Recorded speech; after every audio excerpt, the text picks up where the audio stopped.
Hey guys, welcome back to another Facebook Live holiday edition. I'm really excited to see you guys.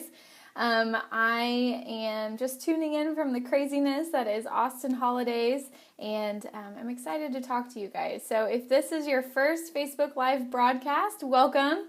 I'm Sarah King. I am a physical therapist and founder of Invigorate Physical Therapy and Wellness here in Austin, Texas. I'm 100% specialized in helping clients diagnosed with Parkinson's disease create individualized plans so that they can get active and moving and really have a life full of vitality, creating individualized plans so that they can really attack life. So as we're getting started here, just tune in, say hello. Looks like we have some people joining already. Introduce yourselves. Let me know where you're tuning in from. I'd love to hear where everybody's tuning in from and kind of what the weather's like there. It got cold here. It's supposed to be 86 degrees though tomorrow, so yeah, I'm not too worried about it. But so today we are talking about a common mistake that people make that unintentionally trains their body to ignore their brain. So I wrote up a blog post on this topic, and you can go over to invigoratept.com and search in the blog brain-body connection, and it should bring the blog post up.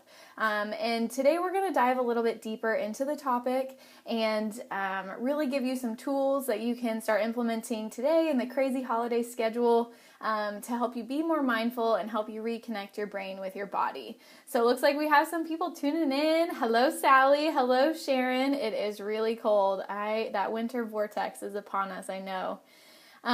Okay, so like I said, if you have questions as we go along, I'd love to answer them. I've had a few people already send me some questions about the blog post, so we're going to get to those at the end. And so if you have some questions, put them in the comment section below, and Lauren's going to collect them so that we can chat at the end. And I am going to pull up my Facebook here so I know that we're good. Okay, hello Cheryl, mindfully here. I love that. Okay, so before we get started, as we're letting some people trickle in and introduce themselves and say hello, I wanted to tell you guys about something I told you about last week, but we've created this 3-part Parkinson's video series for the new year, and I'm really excited about it. I created this really, first of all, to give to my clients, but then I obviously figured y'all would benefit from it too. And it's all about helping you create a plan in 2017 that helps you be successful and effective with your exercise program, but also your kind of holistic Parkinson's plan, and keep you active and healthy throughout all of 2017 and really make sure that you lay a solid foundation at the beginning of the year so that by the end of the year you're rocking it and you're doing even better than you were at the beginning of 2017. So if you want to be a part of that, you can go over to invigoratept.com/2017, all the numbers there, 2017.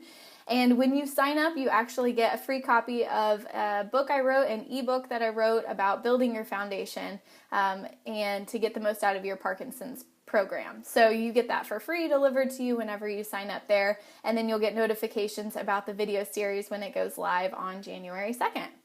So it looks like Tina's here. Hello, Tina. I love to see you here. And also, before we dive into this subject, I see a lot of our boosters in here, actually. So I wanted to give everyone a heads up that our booster program, which is our 5-week online Parkinson's exercise program, it starts on January 2nd. Our enrollment begins on January 2nd, and we begin the program all together as a tribe on January 16th, which is a Monday. So we've had 88 people go through the program already at the end of 2016, and we're enrolling about 100 people coming in January. So we're continuously revamping this program. I know that there are a lot of boosters in here who would love to give you some feedback on the program if you're interested in joining, but it's 5 weeks, completely supported online video exercise program that can help you jumpstart your new year, along with that free video series. So we've got a lot of goodies coming your way in 2017. It's going to be really awesome. We're always pumped over here about new exciting things. So if you want to sign up for the wait list for the booster program, that again, that'll start January 16th altogether, you can go to invigoratept.com/booster and sign up on the wait list. That way you're notified before everyone else when we open for enrollment, because again, we are only enrolling about 100 people in that program. So if you're a booster and you graduated from the program, just give a big thumbs up to the video, leave a comment, and let us know how you did in the booster. I know that you guys are all in here. So, okay, so we've got some people joining. I said hi to Tina. Good. Yeah, lots of thumbs up. I love that. You all boosters are so great. Okay. Fantastic. So today, the thumbs up. I love it. Okay. So today's topic really stemmed from a client of mine who may or may not be watching right now, Bob. He really wants to know why he can't watch television while he pedals on his bicycle. And I pick on Bob, but he's definitely not the only one who's asked me this question, who's wanted to know, can't I watch TV? Like, can't I just distract myself? I'm doing the exercise, but I really don't want to pay attention to it. It doesn't feel good. It makes the time go by so much faster when I watch television. And, Bob's thought is, as long as I'm doing the exercise, my body's going through the motions, it doesn't really matter what his brain is up to. He's checking his email, he's watching the Cowboys on TV, he's making some phone calls for work, and he thinks, because he's going through the motions, he's going to get the benefit, right? And I'm sure he's not the only one. So if you have been guilty of this, and I've been guilty of it also, if you flip on the TV, if you are distracting yourself during your workout, let me know, give me a thumbs up, or maybe in the comment section below, or just take note, because I know that Bob's not the only one. And here's the issue with this. It's something that I'm going to try and stay off my soapbox, but if you're not really focused on what you're doing, I see an angry face there. I hope that's not at me. I hope that's that you can't turn on the TV. So, when you're not fully focused on the task at hand, you're almost training your body to ignore your brain. And we're going to dive deeper into this, but first, before we understand really why that's the case, we have to understand what's going on in your brain, how your brain functions, and I'm going to keep it as simple and easy to understand as possible. And then what goes on in the Parkinson's brain specifically that makes that ignoring what you're doing, that lack of mindfulness, so impactful and almost seriously consequential for your Parkinson's symptoms. So in order to understand what's going on there, we need to understand the Parkinson's brain. So with Parkinson's, you have two things going on. You've always got information going from your brain to your body and from your body to your brain. So it's a two-way street. And the first thing that's going on with Parkinson's specifically is your brain is already having trouble sending messages to your body. And the reason why that is, that's your brain's having trouble getting messages from your body. So if we start at your body, your brain's having trouble getting messages. And what that is called proprioceptive awareness. So your brain's measure of where your body is in space really depends on all the sensory information coming in your body. So that awareness lets you know where your legs are relative to the ground. Are you standing up straight or not? How far you're reaching forward to get that cup of coffee off the counter. It relies on your body sending lots of signals to your brain to understand where you are in space. So that's the first thing that's happening. The second thing that's happening is your body has trouble getting messages from your brain. So that kind of from your brain to your body is disconnected. When your brain tells your body that you want to walk across the living room, it sends signals to your muscles to engage and to start walking. And, I'm sorry, I feel like I'm on my private Facebook page. I got really distracted. I may be. No, I'm on Invigorate. Okay. I have a lot of my friends in here, so sorry, I got distracted. So your body has trouble getting messages from your brain. We were talking about walking across the room. Your brain sends signals to your body, your muscles engage, and you go across the room, hopefully. Make sure that you don't snag your foot or trip and fall over. And the neurotransmitter that's in charge of that kind of automatic system is dopamine, which we all probably know by now is lacking or deficient in the Parkinson's brain. So when there's less dopamine present, your body's movements are smaller and slower than you intended. So you can see how with Parkinson's, not only is your brain having trouble talking to your body, but your body is having trouble talking back up to your brain.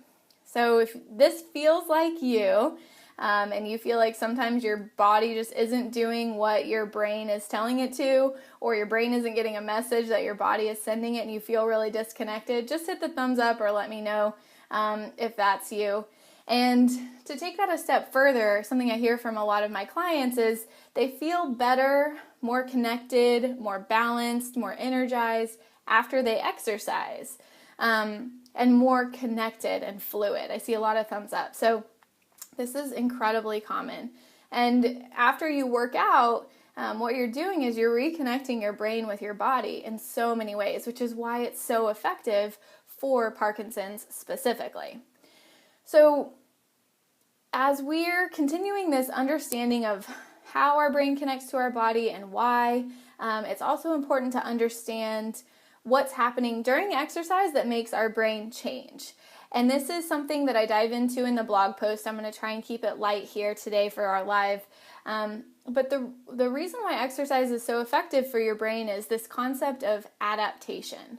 So your body and your brain are wired to keep you alive. That is our number one goal.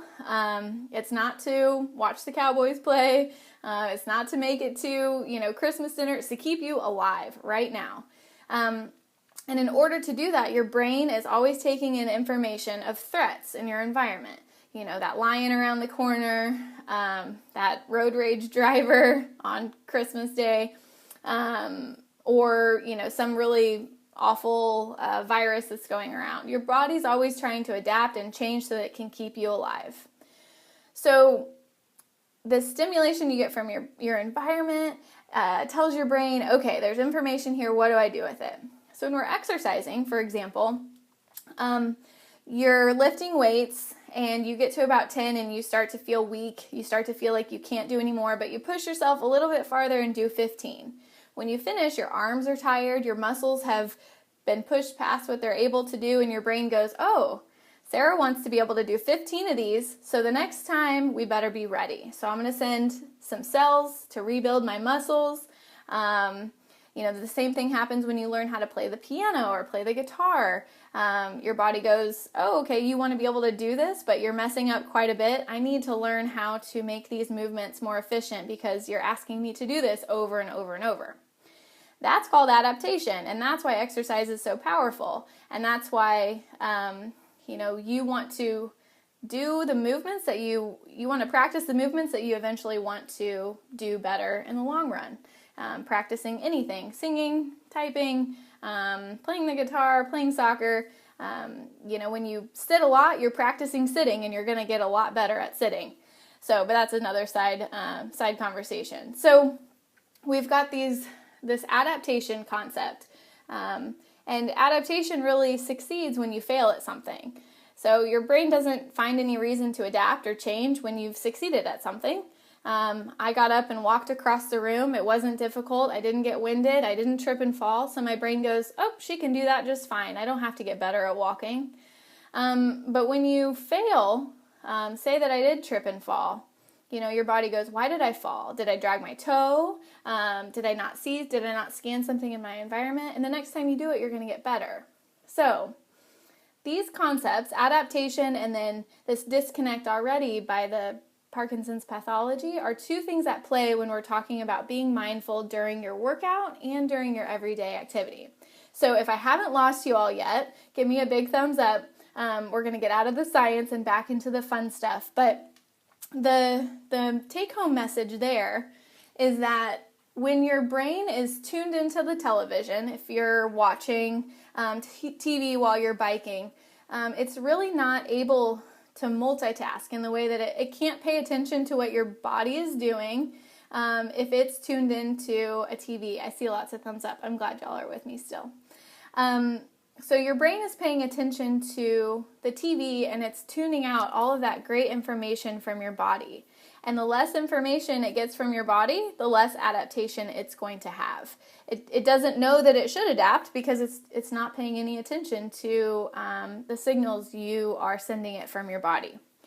So that's the number one danger of tuning out during your workout. And the second danger is that if you're able to focus on a television show or typing an email or not get winded so that you don't sound like you're out of breath on the telephone call while you're biking or walking on the treadmill or walking outside. This applies to everything, not just biking on a treadmill. But if you're able to do those other things fairly well, you're probably not challenging yourself hard enough to stimulate those changes, those adaptation changes. So if you're just biking and it's easy enough to multitask, then you're probably not reaching that intensity level that forces your body to adapt and get better. And when your body adapts and gets better, you have better balance, you have better endurance and stamina, you reach your goals faster, you stay more mobile, and you reach the end of 2017 feeling stronger than you did at the start of 2016. And I could catch a lot of flack from a lot of people who say that Parkinson's is always degenerative and always progressive, but I see people get better all the time. And that's why I'm so passionate about this, is because you can get better, you just have to train like you want to and believe that you will too. So as you can see, focused, intense exercise not only protects your brain from degeneration, but it's also the stimulation your brain needs to reconnect with your body. And so I see lots of hearts. Heart you right back, guys. So this reconnection, this strong connection and awareness between your brain and your body is something that's been termed mindfulness. And you may have seen a lot of it in the research. There's been just an explosion, this mindfulness, meditation, self-awareness movement. And I really believe that Parkinson's is one of the most applicable diagnoses for this concept. And Parkinson's and mindfulness is really exploding in the research. And if you go to the blog post that I think Lauren posted a link to underneath there, you can find links to some of these articles. So you can go out and research them yourself and see what you think. But essentially, mindfulness is referring to the process of bringing awareness to the moment-by-moment experience in a compassionate and non-judgmental manner. Those last two parts are important, compassionate and non-judgmental, which is another side conversation, but you have to give yourself grace, because when you mess up, you're getting better. Your brain's adapting, and so if it's not challenging you, it's not changing you, and if you're not messing up, then it's not hard enough. My clients get really frustrated with me because I push them to the point where they mess up, because when they mess up, their brain changes. So it's tough love, but it has a purpose. I promise I'm not just torturing you for the laughs. Okay, so this concept of mindfulness, there are two places to apply it. Obviously, there's adding mindfulness to your workouts. And then there's adding mindfulness to your day-to-day. So I'm going to give you two techniques that you can use to cover your mindfulness in these two areas. And if you go to the blog post again, you'll find links and videos to some techniques, but I'll kind of walk you through them here. And the reason why this mindfulness is important is obviously for your Parkinson's symptoms while you're working out, but the research really shows that it improves anxiety, it can help with depression, it enhances attention, working memory, executive function, and then on a molecular level, dopamine increases when you have these mindfulness techniques, and it also lowers your stress hormones. And if you have had Parkinson's for any length of a time, you recognize that when you are stressed, your symptoms get so much worse. Your tremor goes up, you feel tired, your legs give out. So mindfulness, doesn't just help us reconnect our brain with our body, but it has all of these physiological changes that just can, in an instant, bring your body out of that stress state and help you immediately improve your symptoms.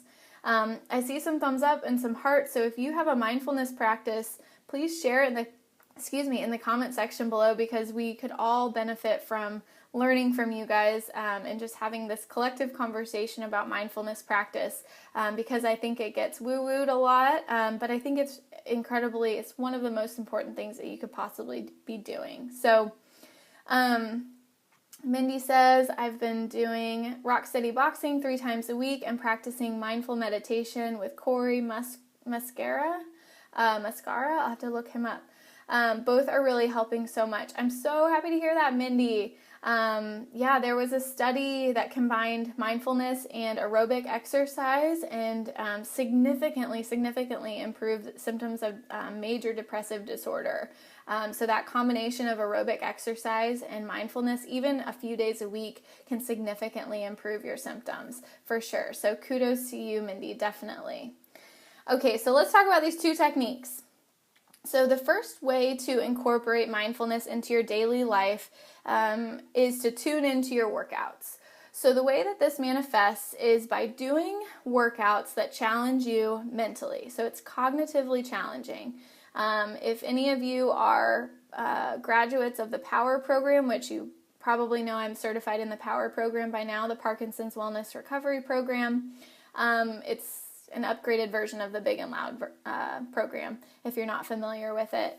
But they have exercises, they have different movements that you can string into a flow, very similar to a yoga flow, where you're going from one exercise to the next in this string, and you're repeating it.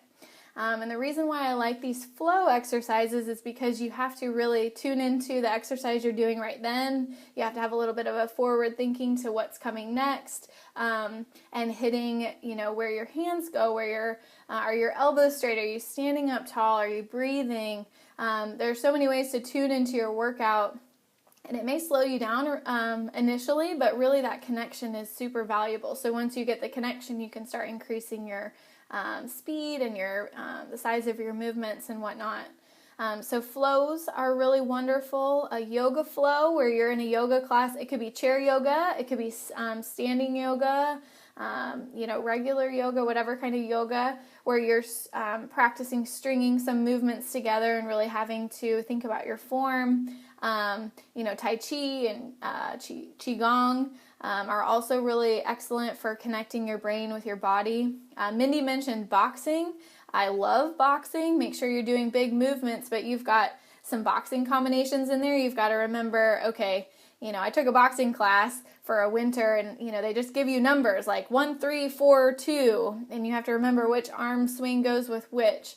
Adding in some multitasking where you're counting or, scanning your environment and calling out what you see in your environment while you're doing your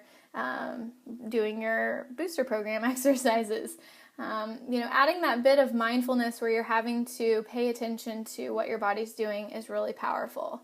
So that's one way to add mindfulness back into your daily life, is just when you're working out, being more mindful during it by focusing on everything that's going on, your breath, your hands, your elbows, your posture, everything. So that's the number 1 way. And the number 2 is taking 10 minutes to start implementing a daily mindfulness practice.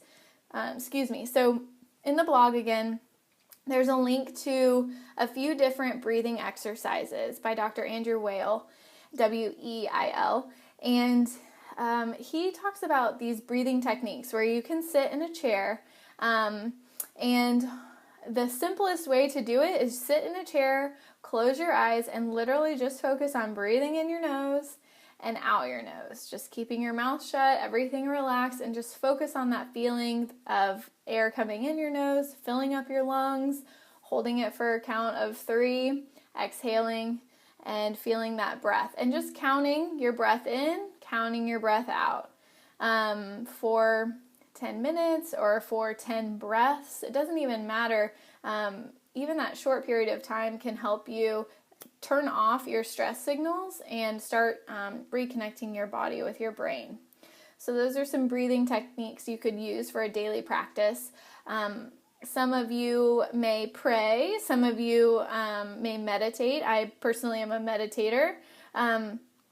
And there's a technique of meditation called mantra meditation, and you don't have to be, you don't have to be a practicing Buddhist or practicing Taoist or, to meditate. Meditation is just that connection. And mantra meditation is taking one phrase that centers you, that has maybe a meaning. The most common word is Om.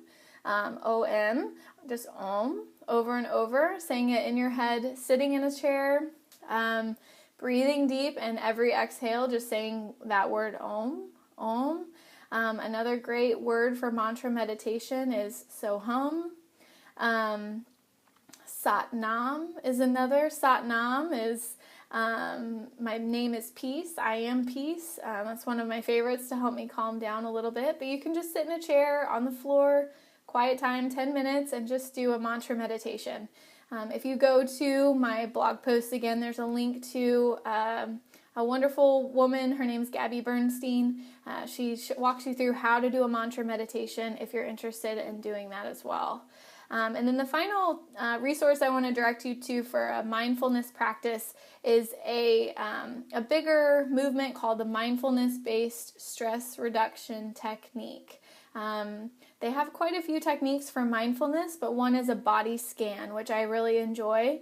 And the way that works is you sit in a chair, taking some deep breaths, and you just scan your body from the top down, starting at the crown of your head with your eyes closed. Just scan slowly through your body, just looking for any places of tension, maybe in your jaw, in your upper shoulders. I know I am really tense in my stomach for some reason.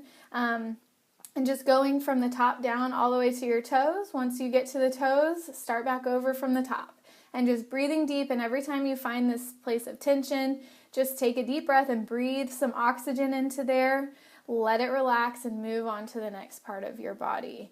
The body scan also is really wonderful for helping you fall asleep. If you're having trouble falling asleep at night, laying in bed and just breathing and scanning your body from top down, a couple rounds can knock you out pretty fast, in addition to taking your magnesium about 30 minutes before bed. So those are two techniques that you can use to increase the mindfulness of your day.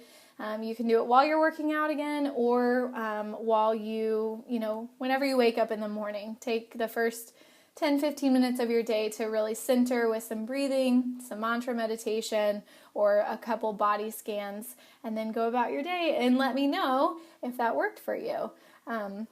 If you have any comments about things that you do personally to help you improve your mindfulness, please share them in the comment section below. I'd love to hear what you do so that I can, help spread those to other people too. We learn from each other, and I love y'all's feedback. So before we wrap up here, there was a question. If you have any questions, put them in the comments, and Lauren will shoot me a message here and let me know what they say.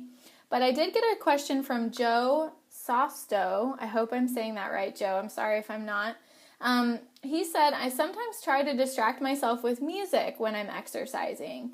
Oh yeah, Jay just said, no TV. What about music? We're about to talk about it, Jay. So Joe says, I feel it helps to inspire me to push harder and to distract from the difficulty of exertion. And Jay, if you feel that way, that it helps you increase your activity, let me know what you use music for, Jay.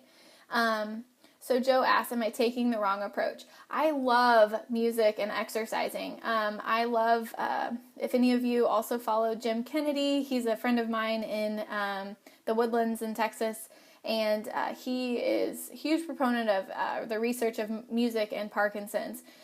So when you use music, I love using music to help you increase the intensity of your exercise. If you're listening to exercise and your legs are slowing to a crawl because you're so interested in the audio that's around you, that's not the most beneficial way to use music while you're exercising.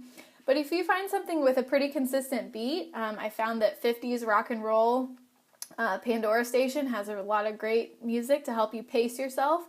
But if you're trying to pedal to the beat, trying to dance to the beat, trying to move to the beat, then that's a way for your brain and your body to connect, right? You're getting information from your brain and it's trying to connect with your body to move to the music. They do this in spin classes a lot. They put on high tempo music so that you pedal faster and faster. I love using music for that. I think music to pace you and to increase your intensity is wonderful. I don't think that you're copping out there at all. So I hope that's a good answer to your question, Jay and Joe. Okay, Ronald says, I work for a garage company where I'm hanging on the truck, getting on and off, rolling cans 2 at a time to the truck, working the levers. Wow, you're busy. Sometimes going inside building and up and down stairs. During winter, run 15 miles a week. Dang, just did a half marathon at 8-minute miles. Wow! Also did some ice skating this last weekend. I'm 52, was diagnosed in February. Ronald, you're a rock star. You just keep that up. You don't even need to be here. You're rocking it. Thank you for working so darn hard. Congrats on your marathon. That's awesome. Okay, let me scroll through here to see lots of hearts. I love that. Okay, Tina, we get better because you show us what to do. Oh, Tina, I'm just a cheerleader, just a messenger. Hello, Jeff from snowy Ashford, Washington. Patty's tuning back in. Patty, I want to hear if you got on that boat. Marlene, thank you for your talks, learning so much. Thanks, Sarah. Oh, thanks, guys. Y'all are so sweet. Susan Cook, I can't thank you enough for always talking to us. I love to talk to you guys. Okay, I don't see any questions in here, though, which is totally fine. So just as a reminder, if you are interested in, if you're not on our newsletter and you're interested in the 3-part special Parkinson's Success Series in 2017, make sure you go to invigoratept.com/2017 and get signed up to get my free ebook and to get notified when we launch that 3-part video series, because it's going to be a lot of great information to help keep you effective and, healthy and active in 2017. It's going to be full of a lot of really great stuff. And then again, if you're interested in the booster program, which I highly encourage you guys to join me on, you can go to invigoratept.com/booster. We all get started together on January 16th, and enrollment for that starts on January 2nd. So, lots going on. If you enjoyed this video, I would love it if you would share it with some of your friends, like it, share it around your support group, share with your neurologist, share with your friends or anybody that you think may benefit, because the more we can spread the word about healthy, positive ways to address your Parkinson's symptoms, the stronger that we're going to get. So as a company and as a tribe together. So you can subscribe to us on YouTube. I would love it if you subscribed there. And if you have any questions or comments about what we talked about today, leave them in the comment section below, and Lauren and I will be in there answering your questions and chatting it up too. So this is our last broadcast before we break for the holidays. So I hope you all have a wonderful, healthy, safe, mindful holiday. Hug your families, hug your friends. Reach out to those people who maybe can't reach out to their friends and family, and just give somebody a big holiday hug for us here from Invigorate. So I love you guys. I hope you have a great evening and a great holiday, and we'll see you on the other side. All right. Bye, guys.